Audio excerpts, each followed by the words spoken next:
Hello and welcome to the next and newest video. Today I wanted to do a highly requested video that I see a lot of people do this sometimes for like YouTube videos called assumptions about me. So I thought of my own assumptions or things that are like other people's opinions about me that I just kind of made up myself. So I wrote down a few that I want to go over kind of about me a little bit, or other people that maybe have like Down syndrome or even without Down syndrome. You know, we're all different and very unique, but I thought of just a few things that I feel that people may think about me or other people with Down syndrome, like I said. So, I'm gonna start off with remembering and knowing right from wrong. So, some people with Down syndrome, we have a hard time remembering, like what direction or where to go, where something is, and we just need like guidance where someone is there to help you find what you're looking for or which direction to go to. And like some people, I have learned this like as a fact with people with Down syndrome, not everyone can drive, and that's okay. But for me, because I am kind of short, I actually can't drive because it's hard for me to, look out the window and to also drive at the same time as looking out the window. Because when you're driving, you need to like have your foot on the pedal, and then you're driving and looking out and seeing like where you're going, and then which directions to go to, and there's traffic and there's all this stuff, right? So it's just kind of a lot. So I feel that some people with Down syndrome have a hard time remembering certain things. And I guess that is okay because, like I said, that makes us very unique.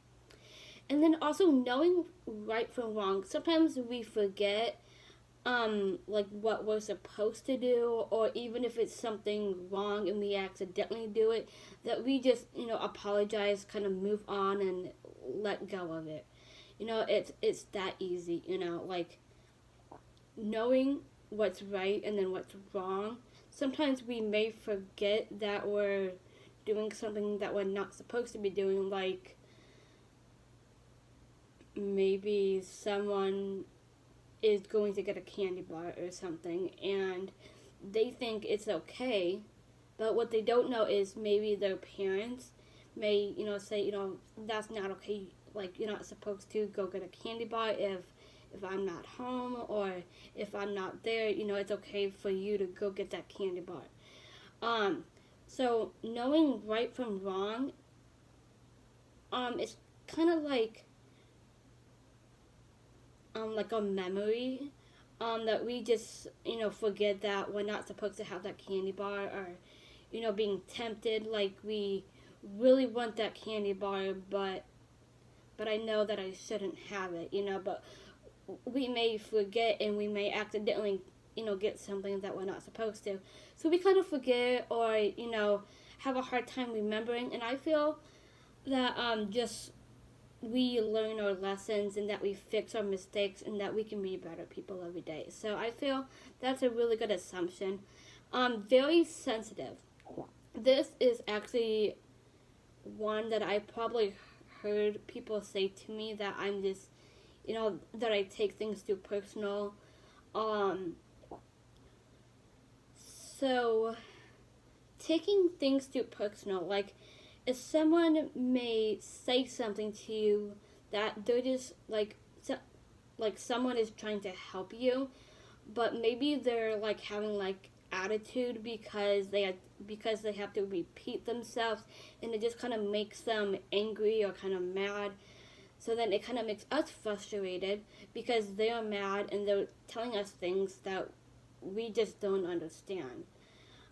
So when it comes to taking things like a little personal, what we need to do is just kind of like stay on the same page. So that is, you know, just take what they say and understand that right away. But if you don't understand it like right away, um, it's okay to like, say something and speak up for yourself and say, I'm sorry, you said this in a way that I really wasn't understanding. That maybe they could, try to explain it in like a different way. So yeah, that's being sensitive, I guess. Just learn, if something does hurt you, just stand up for yourself like right away, not wait like 5 minutes, because that can make you, feel like mixed emotions. And that's kind of hard for us to, and, to get that through ourselves and to keep our thoughts organized and, just keeping our bodies healthy. Um, and I have heard of this in the news or maybe on the radio. Being parents with Downs. So, like, I have Down syndrome, right? So, maybe one day I want to be a mom. Or maybe you're a boy and you want to be a father and then get married and then have kids someday. Um, some parents, they may think, or maybe say to them, like, I don't want you to have a child. I don't want you to give birth to a baby, because you have Down syndrome, you can't give birth. Well, it's important to sit down with that person with Down syndrome and just talk to them that it's not that I don't want you to have a baby. It's just, like, I don't know, like, what could happen to you, baby. Because, like, once the baby is born and, some parents may think that you may not be able to take care of the baby. But I feel that parents should support you and help you make the right decision, like if it's okay for you to have a baby, of course. So I feel I have heard that one before, and also like once you know that you are pregnant one day or something like that, that you just know that you will take care of the baby in the right way. You will make sure that the baby has a guardian with them, and properly taking care of it and being around the baby, not just let them sit and cry sit and cry like for like hours. Like you need to be there as a parent to take care of your child. So I just hope that just anyone with or without Down syndrome, that you love your child, you love your siblings no matter what, and that you don't give up on them. And also being independent. This is a really good assumption because when it comes to being independent, some people think that we don't need a lot of help, and even with or without Down syndrome, we can still be independent and do things on our own, like go to college and live in a dorm. And some people, like, or like parents, I mean, think that it's better for you to live with your parents before you move on to college and stuff like that, because they just want to protect you, they want to support you and do what they can to make sure that you're living the greatest life, that you're living near people that will keep you safe and protected. Same thing, like parents want to protect you, but also when you're out and you're around people that maybe that you don't know of, that you just get to know them first before you surround yourself with people that don't treat you with respect. So being independent, yes, we need help, and people will be there for us. So don't think that people with or without Down syndrome don't want so much independence, doing everything by themselves. Because like if I'm in the kitchen and I want to bake, I can't just be by myself and put something in the oven, like without having someone there to help me. So I may have someone always there for me, whenever I need them, because I can't just do it by myself because I could burn my hands, and it's just very important that we have help and that we're not alone when we're doing things or going to the store or if we're going out to eat, that someone's there to help you.